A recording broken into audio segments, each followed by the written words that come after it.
Why life still hurts so much. So I entitled it Still Hurts So Much rather than just Hurt So Much. And I'll explain a few of the reasons why this is the case. So if you're about my age or a little older, a little younger, you may have seen some episodes of The Jetsons, especially when you were growing up. And basically, there's supposed to be life in the future. You just press buttons and it's easy. You know, it's like you want a meal, press a button and do this. But it's kind of amazing that in the year 2022, that although life is much easier than it's ever been, it's still so hard. You know, it's psychologically, physically, it's hard in a way because you have to exert yourself, but psychologically, it's difficult, very difficult, and I want to explain a few of the reasons. So, one of the reasons is that life is ultra competitive. And ultra is probably like too small a word. It's more than ultra competitive. And the reason is, I have a chapter in one of my books entitled The Strength of the Ant. It says that like ants can do amazing things, like they can lift, I forget what it is, but I think it's more than their body weight over their head.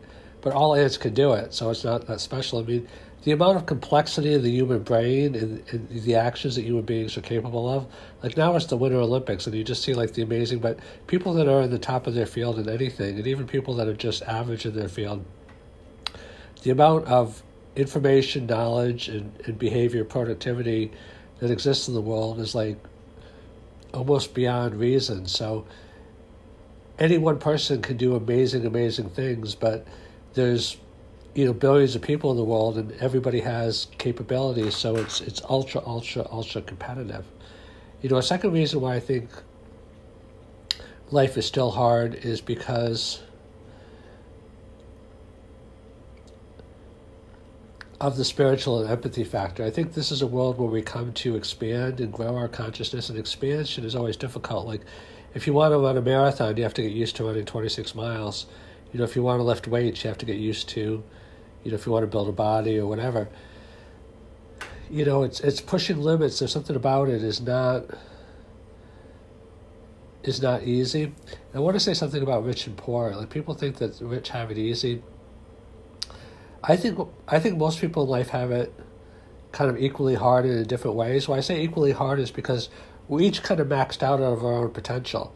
Because if we had more potential, then we would just be at a different place, and then we would be maxed out at that potential. So the fact that we're all maxed out at our current potential, that doesn't mean that tomorrow we're not going to be more than we are today.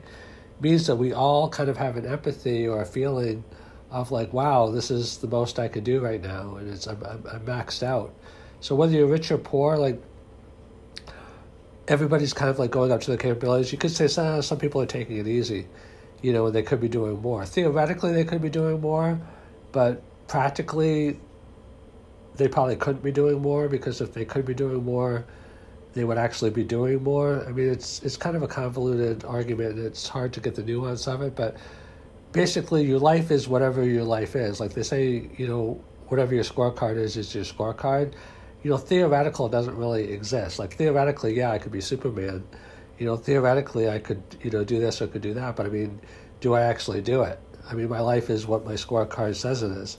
Not 100%, because I think that, like, scorecards are kind of messed up in this world to a certain degree.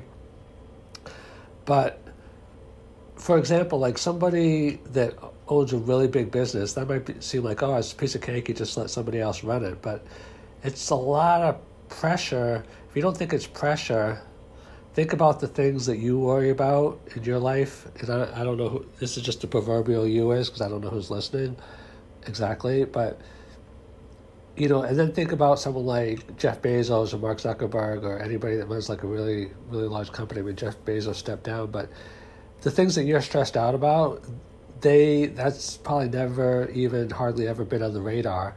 I mean, it's so inconsequential. And I'm not putting you down because I don't know who you are, and I'm putting myself in the same category of people that Jeff Bezos or Mark Zuckerberg would be like, it's not even worth worrying about. Like, the stuff that would stress me out, and I try not to let things stress me out, but the things that would stress out the average person would not even be a thing that Mark Zuckerberg or Jeff Bezos would be like. Like, their level of ability to be able to deal with things is so high compared to the average person. Like if the average, and I'm not saying like some of the things aren't similar, like, relationship difficulties or whatever, but just the scale, is higher. So, the level of stress that Jeff Bezos might feel, and the level of stress that, now it is true that like they say that, because you can't really get in someone's minds. Like I was a therapist for a long time, and it is true that some people feel more stressed than others. I'm not saying it's 100% the same, but I'm saying that everybody feels like their life is hard, I think. I mean, some people say it's easy, but being a therapist, maybe like a lot of people that are really happy don't go to therapy, so I realize that, but it's just kind of like a reframing.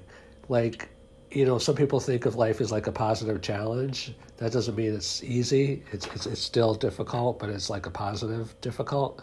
So, you can reframe anxiety as excitement, which some people do. So it's kind of like life is still hard because it's ultra competitive, because we're all maxed out to our current capabilities, and because no matter our station in life, or the scale of what we're doing, it's not